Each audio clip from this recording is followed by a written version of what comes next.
driven, I suppose, a lot of the thinking and awareness around the sharing economy in the UK. I wrote the independent report for the government on the sharing economy last year, and I'm also the founder chair of Sharing Economy UK, which is the newly formed trade association for sharing businesses. I think what all of that has at its heart is that people are thinking harder about the stuff that they own and how to make it work harder for them. So there's a whole issue around ownership and what we should own and what we don't need to own and what we can trade.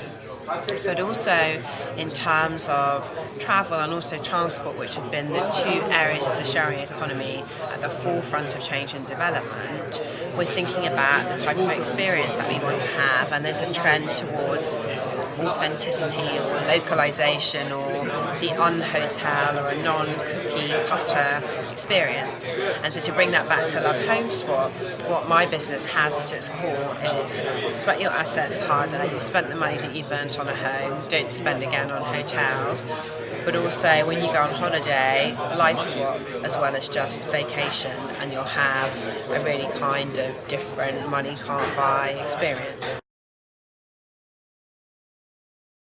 It's a really good place to start.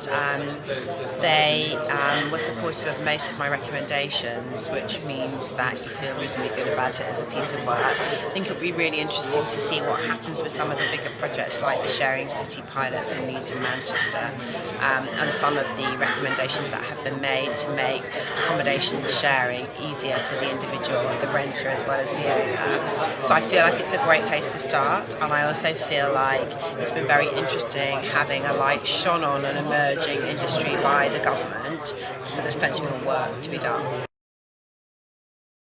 It's all about your audience, so make sure that you understand them, make sure that you live it and breathe it. I think one of the reasons why Love Home Swap has been such a success is I am the target audience. I'm a mum of two kids who likes to go on holiday, who loves my home, and I think if you're driving it from a perspective of experience and passion, particularly when you're thinking about a new way of behaving in a sector just not yet mainstream, then that should stand you in very good stead.